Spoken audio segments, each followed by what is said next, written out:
5 Live Formula One.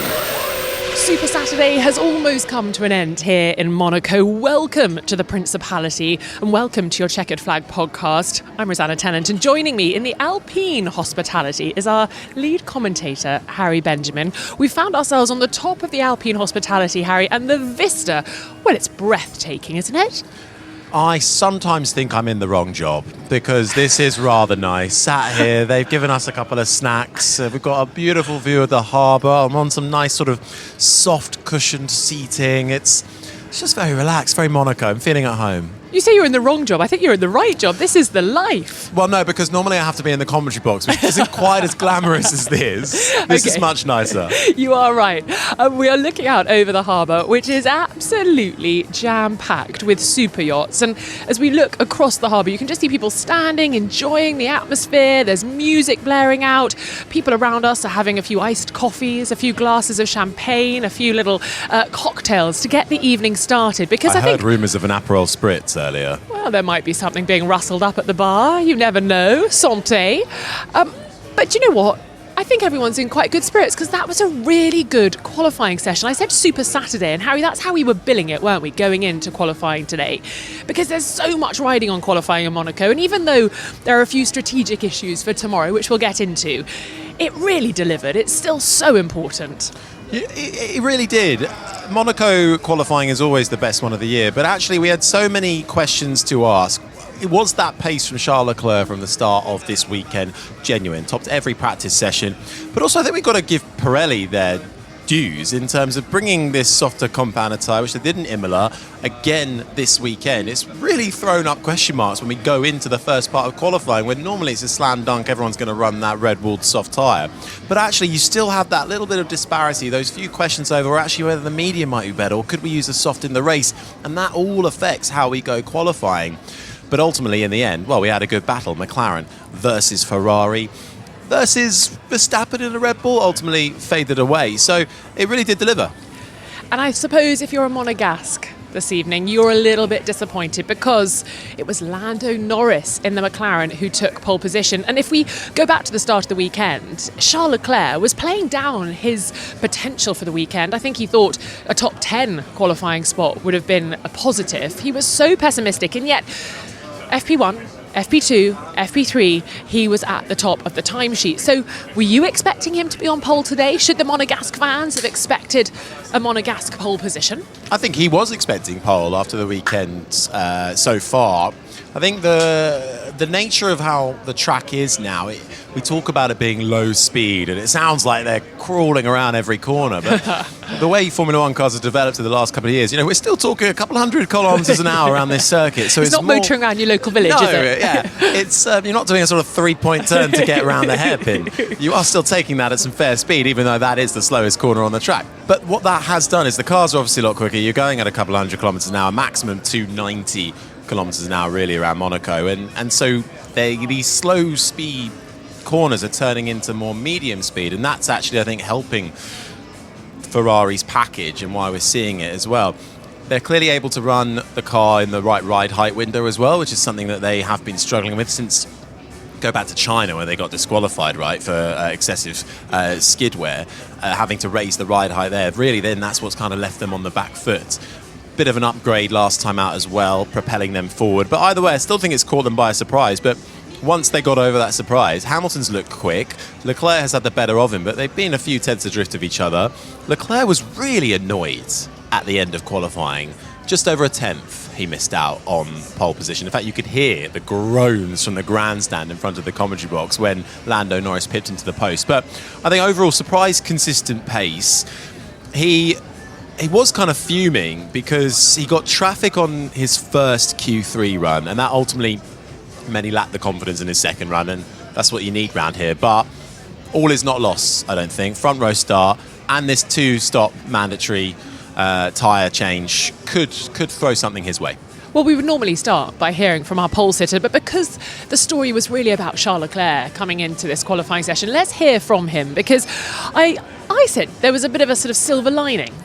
Very pessimistic coming into the weekend, fastest in all the practice sessions, and was able to put it on the front row on home soil. So I said, describe your mixed emotions. This is what he had to say. They are not mixed. They are all negative. So I'm very disappointed with today and not happy. I mean, the first lap in Q3 was a pretty good one. Then I had traffic in Sector 2. Then you go in the second lap of Q3 and you don't have as much confidence because you didn't put a good lap on the board. So not happy and disappointed to not be on pole. Then as a driver, I think you've always got to do a step back and to see the global picture. And if I do that, then I'm satisfied because I came here not thinking that qualifying in the top 10 will be a big challenge. So at the end of the day, we are so close from pole position, and that's a good thing. But disappointed. I know how important it is to be starting first in Monaco for the race. Now it's going to be tough, but I won't give up until the end. How do you rate your chances leading into turn 1, turn 2? What are the chances that you could overturn Lando in the McLarens?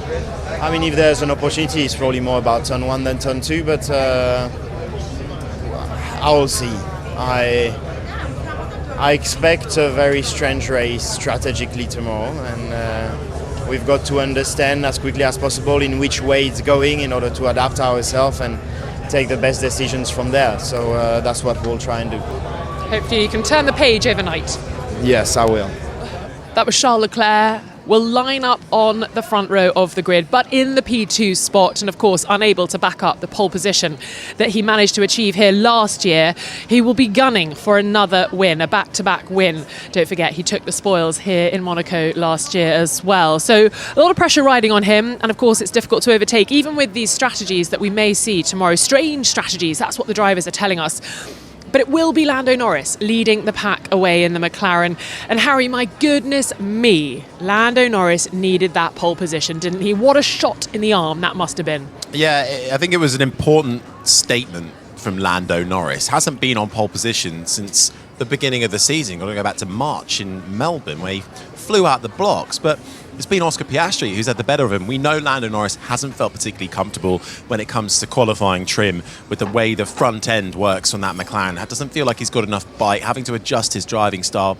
But he's looked quicker than Piastri actually for the majority of the weekend. Bit of an uncharacteristic weekend from Piastri so far with a crash as well in practice. Lando Norris has looked really connected with this track. New lap record as well for him. So absolutely rubbing salt into the wounds of the Monegasque who cry that Leclerc couldn't get that pole position. 2 runs at the end of Q3 for both McLarens. Ultimately, that was what did it for Lando Norris to secure pole position. They went early, didn't they, doing those 2 runs? And it was a sort of, well, it could have been a make or break moment, but they planned that right from the beginning. That wasn't a reactive thing. They'd spoken about that in the lead up to qualifying, and that was what was going to suit their car, their run plan.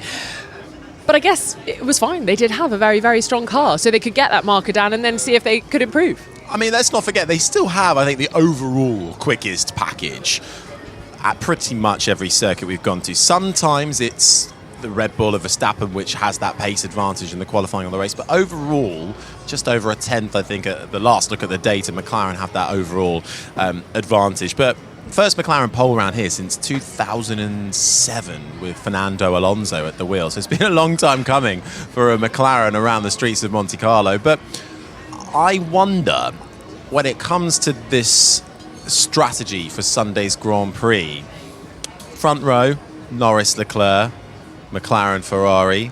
Second row, McLaren, Ferrari. Are they going to have to be sacrificed? Are they playing the sacrificial lamb role? Piastri won't want to, but have they laid that now down after qualifying? And we see maybe those two backing up the rest of the pack to allow a fight between Norris and Leclerc to get that second pit stop window. That's going to be really intriguing how that unfolds over the course of Sunday. And if something happens in that first lap and they all dive in for a lap 1 change, my goodness me, that end of the pit lane, the Ferrari-McLaren area, which is right as you come into the pits, that is going to be incredibly busy. We might be talking double stack territory and having 4 cars in that little bit stack in Monaco. Little bit of real estate. I know. Well, I was watching, Aston Martin were practicing a double stack today. So maybe that is what's to come. Well, look, you have to keep all options open. If you're right at the start of the pit lane, that's going to be so tricky. Those at the head of the grid, I think it's riskier to come in at the end of the first lap unless we get a safety car straight away. For a an Oliver Behrman right at the back, the Alpines, maybe it's worth doing it and just gambling because you're going to come out in clean air and you're going to catch up to the back of the pack if they've not pitted. So ultimately it comes down to none of us actually know what's going to happen, that. which, as far as I'm concerned, this has worked already. There's enough intrigue going into Sunday, even intrigue laid down today. It wasn't outright who was going to get pole position today, and as we all expected, Leclerc, it wasn't. So I think it's worked. The true test will be at the end of 78 laps, but right now, this is already probably one of the more interesting Monaco Grand Prix of recent history. And I also like the fact that when Lando Norris took pole position, you were like, oh, maybe this isn't the best weekend in Monaco to be on pole position with this strategy jeopardy that's coming our way tomorrow. Well, let's hear how Lando Norris is feeling, taking pole position in the Principality. And he said on Thursday that he doesn't let himself smile during a lap around here. So I asked, surely there must have been a smile on his face this afternoon. Honestly, I don't know. I don't know what facial expressions I pull on the lap. I mean, probably they're not normally smiles. I think they're more like scared ones. But of course, after was a smile. It was some nice laps, and of course for me, a great moment, especially at the end of Q3.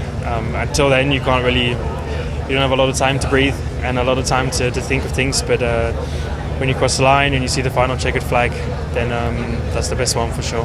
It's been a while since your last pole, obviously Australia.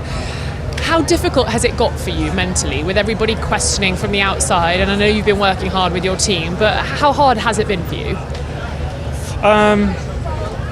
I mean, it's been tough because I want to be on pole more often. I want to be on pole every time. So, of course, there's been many moments when I'm just not happy. I'm not satisfied with the job I've done because I've not achieved what I achieved today. And it's just because I'm hungry to be the best, and I'm hungry to be on top. And normally I'm not pleased until that's the case. So, to that today, to do it in probably the hardest one of the season it definitely put a smile on my face, and it's reassuring to do it when it mattered. And you've answered a few questions, I think, as well. I hope so. Yeah, well done. Good luck tomorrow. That was Lando Norris, your pole sitter for the 2025 Monaco Grand Prix. And my goodness me, he needed that result. Can he back it up with a win tomorrow? Of course, we will all find out. But he won't have his teammate alongside. Harry, does that take the pressure off in a way, given that they are tight championship rivals? Or does it actually make it a little bit more stressful, because it would be nice to have his teammate right up at the front so that they could control the race? Well, I'm sure the team prefer the latter part of that. I think Lando Norris will, maybe be breathing a bit of a sigh of relief, but also Oscar Piastri's not the driver to try something too dangerous into Saint-Devote on lap one of the Monaco Grand Prix when he's in the lead of the championship, and after last week in Imola, that lead has been cut down ever so slightly by Lando Norris. So I think Piastri's got a wise head on him too, in terms of he will understand that if he cannot be in the fight for the win, it will be important to secure points. And for Lando Norris, on the other side, he knows that he needs to get 25 points in the bag come the end of 78 laps, and we could then see a twist in the tail of how this championship moves forward. Is this Lando Norris actually starting to get on top of these qualifying issues he's had, and is that going to be a switch in his mentalities? Because we know that he does critique himself so incredibly harshly, so he's going to want to get this in the bag by the end of by the checkered flag. So I think he'll take it and run. He does critique himself, and I used to interview him after F2 races. He would give such long answers analysing his performance, and he had just jumped out of the car. We do interviews right down in the Parc Fermé area in F2, or at least used to, and he'd have such a big description for me of what had gone well and what had gone badly and how he needed to improve. So he is hugely critical of himself. Do you think that's indicative of this kind of modern generation of driver, this younger generation of driver? They're more harsh on themselves than, publicly at least, than the Alonsos and the Hamiltons? Yeah, definitely. I think it's the candour. They are very, very honest. They will talk about how they're feeling. I think it plays into the way society is slightly shifting, talking about your mental health, what you're struggling with, what you're dealing with.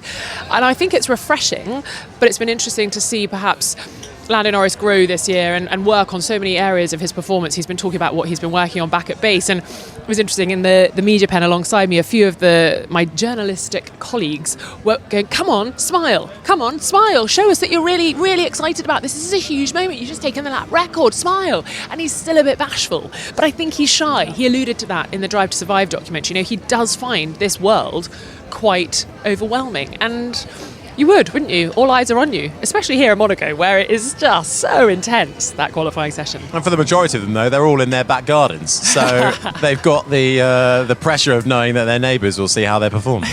Their neighbour's probably more likely to be another Formula One driver, though. Yeah, they're all busy at work. Well, let's hear from Lando Norris's teammate, Oscar Piastri, P3, current championship leader. I think he wanted more, so let's hear how he was feeling after getting out of the car. I don't think satisfied is the word, but equally, I'm not that disappointed either. I think it's not been a particularly straightforward weekend until qualifying. I felt much happier in qualifying with how I was driving, how the car felt, but until that point, you want a pretty smooth weekend, and that's not how it's panned out this time. So some things to look at for sure, more for probably when we come back next year, but our focus now will be on trying to work out what we should do tomorrow, because I don't think anyone really knows just yet. But ultimately, yeah, I wish it was a bit better, but I think it could have been worse too. Is there an element tomorrow of driving at 99% so that the walls don't play into your weekend anymore? I don't know. I mean, it's still going to be a very manipulated race, I think, from a pace point of view. You know, last year we were more or less starting the race 10 seconds slower than what we could do at the end. So I don't really think that is going to play much of a factor. I think with the two stops, you'll kind of see a lot of different pace management and trying to build gaps and stuff, but I don't think anyone truly knows how it's going to turn out. Good luck tomorrow. P3 for Oscar Piastri in the second McLaren. He's such a cool customer. Our BBC F1 correspondent Andrew Benson has spent some time with him this weekend, has written an incredible article that you can read on the BBC Sport website about this cool, calm, collected Oscar Piastri. And yet, after the qualifying session, he said to Jolyon Palmer, of course, friend of the show. I think I've heard of him. No, exactly. Don't know who you mean. That he'd probably hit the walls more this weekend than in his entire career. So is it just getting a bit scatty, a bit messy, not finding the rhythm? Is a bit of pressure getting to him? Has Benny got to him? Has Andrew Benson rattled Piastri? I have to say, there were two interviews in our Chequered Flag preview. Benson took Piastri and I took Behrman, and both of them didn't do that well. Let's put Piastri into context, it's still top three. However, he has looked a little bit off this weekend. Hasn't looked as connected to the car. Uncharacteristic crash in FP2. We know it's much easier to put a car in the wall here, but he was clever about that, going into Saint-Devote and straightened the steering wheel up just before he went into the barriers, which basically meant it was only his front wing that got damaged. So he got away with that one. Big snap during qualifying in Rascasse, where coming out of the corner, almost rally style, the rear end stepping out and the rear left tyre made contact with the wall. Again, he got away with it, as so many of them do.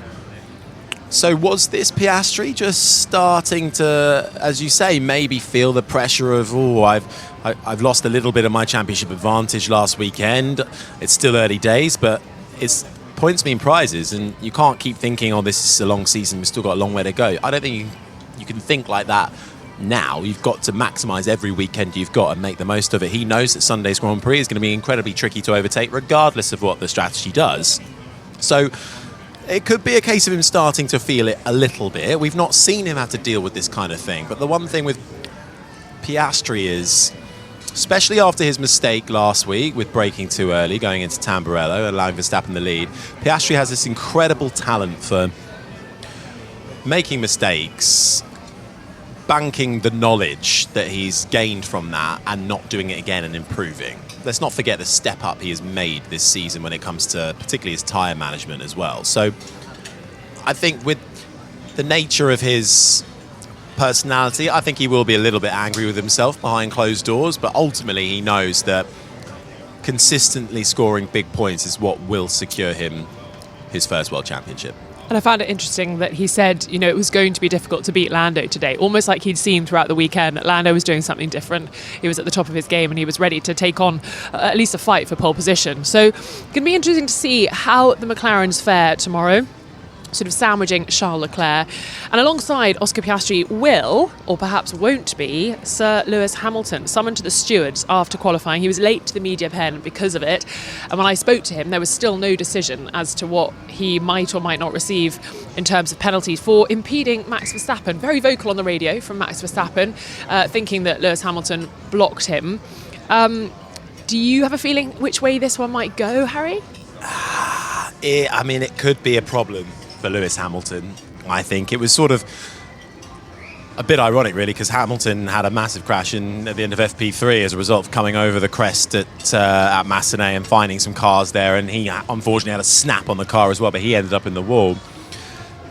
I wonder, I do think sometimes they should have a little bit of leniency in Monaco because it is so tricky, but he is under investigation. What time is it now? It's just after 7 o'clock in the evening in Monaco. Still no decision that has come through yet. They'll have to go and make their case with the stewards. But if they find out that it didn't hamper Verstappen in terms of getting through into qualifying, which it didn't, then maybe they'll be lenient. But usually that kind of thing is an error on behalf of the team and the driver in their communication, and there might well be a consequence as a result. It has just come through that Lewis Hamilton has received a 3-place grid drop for the next race in which the driver participates, and I'd imagine that'll be tomorrow. So one would think. He's going to drop down. So from P4 on the road, he will move back down to P7. So I guess stewards think it's deserved. So that is what the British driver will receive, a 3-place grid drop for him.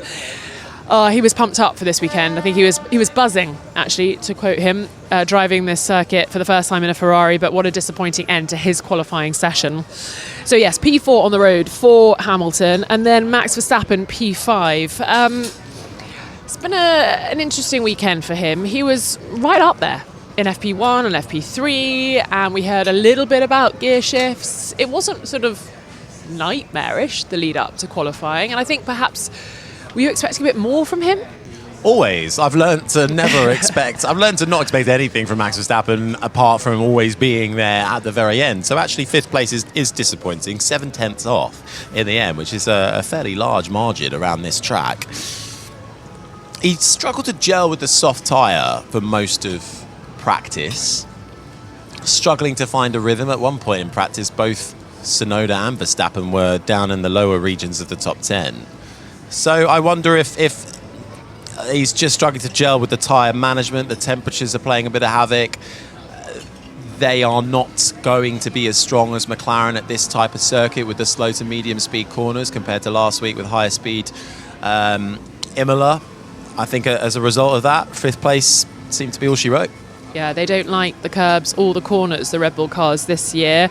And just a word on what happened with Verstappen and Tsunoda, his teammate, because there was a bit of chat on the radio. Tsunoda very displeased with perhaps what he was being asked to do. Have you managed to work out what the team were requesting?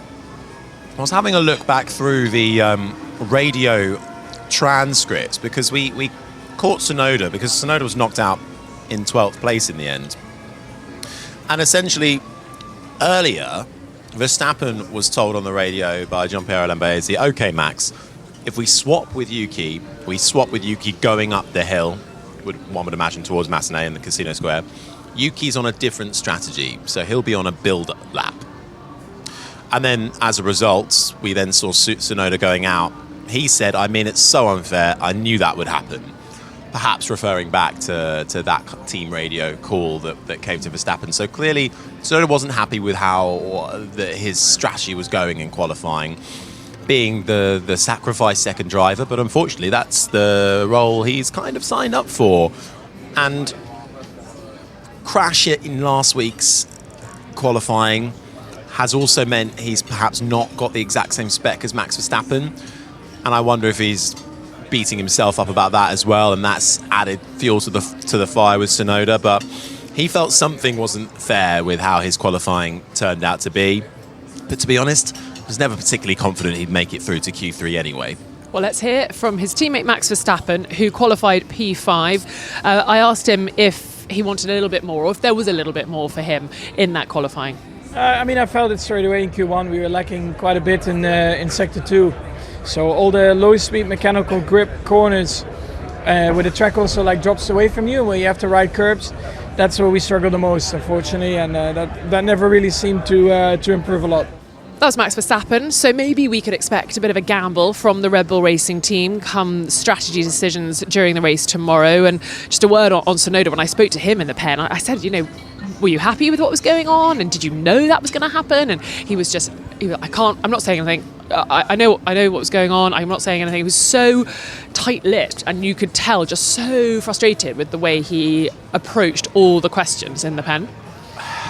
Look, Isaac Hadjar is sixth in the Racing Bulls. Closest Red Bull family member to Max Verstappen. And I caught up with one of Sergio Perez's managers earlier in the paddock. Look at you living the life. I know. Just having a chat as we were looking at the massive Red Bull energy station that's built sort of outside the paddock. We're not allowed on it unless you have a Red Bull pass. It's floated. It is floated, yes. Paddock. But it's a proper sort of work of art, really, that place. But and look, obviously this is coming from one side of the story, but he was very referring about Perez, very upset and annoyed at the team with how they treated him, and in a bigger picture of how they treat their second drivers. If you reflect back to last year, there were rumours swirling around about how Sergio Perez wasn't performing, and therefore Red Bull weren't going to win the Constructors' Championship, and that meant lots of staff weren't, going to get bonuses and all this kind of thing, and this is a team sport, Red Bull have got to be in it to win it. But they've also said that they don't care about the Constructors' Championship. It's all about the drivers, and the number one is Max Verstappen. So which one is it, for a start? Perhaps management care, but the people who get their bonuses care a little bit exactly more. So when you then put Tsunoda into that seat, having performed well in a Racing Bulls that is clearly more driver friendly, you have to almost wonder how much can Tsunoda theoretically do? How much can anyone do in that car? Because there is now talk of Hadjar already being teed up to maybe go in that seat next year. But you almost want to say to them, just maybe stay in the Racing Bulls. I know they have no choice over the matter because they all sign a Red Bull contract and it's where they're placed. But there's just something is not right with whatever's going on, the gelling between the number two driver and the car and the team and all the other politics that comes with it. So I understand why Yuki was probably being fairly tight-lipped with you in the pen. Yeah, absolutely. But on the other hand, bravo, Isaac Hadjar. Absolutely stunning. Given that it was a bit of a shaky run-in, and actually he said to me, I really wasn't confident or comfortable going into qualifying. Now, that's not ideal as a rookie driver, feeling a little bit worried about your first qualifying session in Monaco. But he's going to line up alongside Max Verstappen. What a moment. So special. The really frustrating thing about Red Bull is they have a habit of finding some very talented they're rejuvenating this young driver program, which maybe went through a bit of a fallow period. It's clearly finding them. F2 runner-up last year, Isaac Hadjar, standout. This is career best qualifying off the back of a top 10 start in Imola, looking for back-to-back points in this triple header. And actually, even more impressive is the fact that he had 2 crashes in the same practice session on Friday. And we know Hadjar is emotional, gets frustrated, very brass on the team radio, banging the steering wheel in frustration. That elevates it. So, top work, Isaac Hadjar. Yeah, really great job. P6 for the French driver. Fernando Alonso, P7. Hello, Aston Martin. What's happened? Oh, hang on. Adrian Newey's arrived. Quick, put on a good show. Newey's watching. I think, again, this is a combination of Fernando Alonso being Fernando Alonso, taking the time to understand these softer compound tyres, and the upgrade that they brought in last week, which was aimed at curing the issues that Aston Martin had, in particular with slower speed corners. Obviously, they are here. So all of that put together, in Q2, he came in early, didn't come out for a final run, because he was whooping and celebrating on the radio because he could do no more. He got the max out of it. It ended up 8th, I think, and that's Q2. And happy days. Maybe there was a little bit more to be had with Hadjar available, but I think 5th last week, 7th this week. Sunday is Alonso's best chance so far this year of getting his first points of the season. I can't believe it. We're nearly a third, or we will be by the time the checkered flag flies tomorrow. We'll be a third of the way through the season, and maybe he'll be taking points home with him.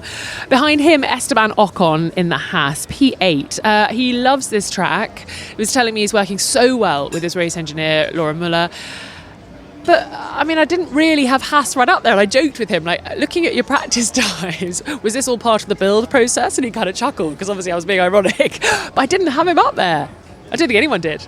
No, I think Esteban is maybe a bit of a Monaco specialist. It's a driver's circuit, so the Unless driver, I think, does make the he's difference. running into a teammate just in the lead up to the tunnel. There is also that, but also, if you flash back a year before, podium. Yeah, of course. So, he's done all right a couple of years ago for him. That Haas is still up and down. I think they're still trying to get the consistency right. Behrman was quicker last week. Ocon's put it out the bad this week, and that's worked out quite nicely for Haas because they've got one car up there which can hopefully score points and another one which they can try something absolutely Wild. ridiculous with and just see what happens. Absolutely. Behind Ocon, it's Liam Lawson, who I think wanted more. I think there obviously was more in the car, given where his teammate Hadjar was in P6. And Alex Albon, P10, which I think was disappointing. But just before we get into the Williams performance, what I would say is have all of the Hadjars, the Alonsos, the Ocons, the Lawsons been given a bit of a promotion, given we don't have the two Mercedes drivers in the top 10? Yes, is the answer. Yeah. But Kimi Antonelli actually crashed out at the end of Q1, but he was right on the bubble anyway and looked at risk of not getting through to Q2. So Antonelli, maybe there was one position that's been inherited. George Russell, definitely. First time outside the top 5 in a qualifying. He had a power issue, something to do with the battery, which basically shut the car off when he went over a bump. That's what the team said anyway during the session. First time no Mercedes has been in Q3 since Imola 2022, but they've been off the pace all weekend. So I'm not sure how much they had in the tank, but it certainly has helped the lower reaches of the midfield.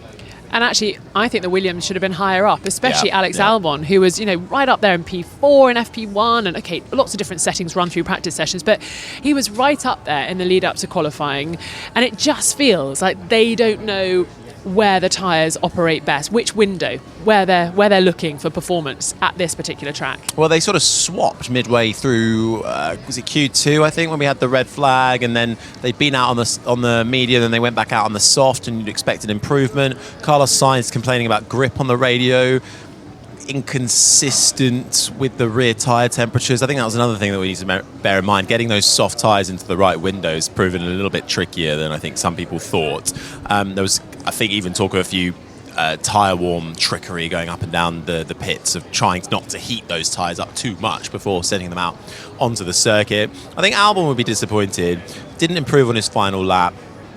There was definitely more to be had for the Williams duo today. And I think they're going to find it difficult tomorrow because they've been struggling with graining, especially on the medium tyre. And he was telling me that actually tomorrow, if you are struggling with graining, or if you're not struggling with graining, you're going to be 1.5 to 2 seconds quicker than others around you. So, I think one's to watch in a sort of ooh way, Williams, whereas it's been a bit more like, oh, hasn't it, for the beginning of the season. How good is this that 10th and 11th for Williams is, I think there was more in it today.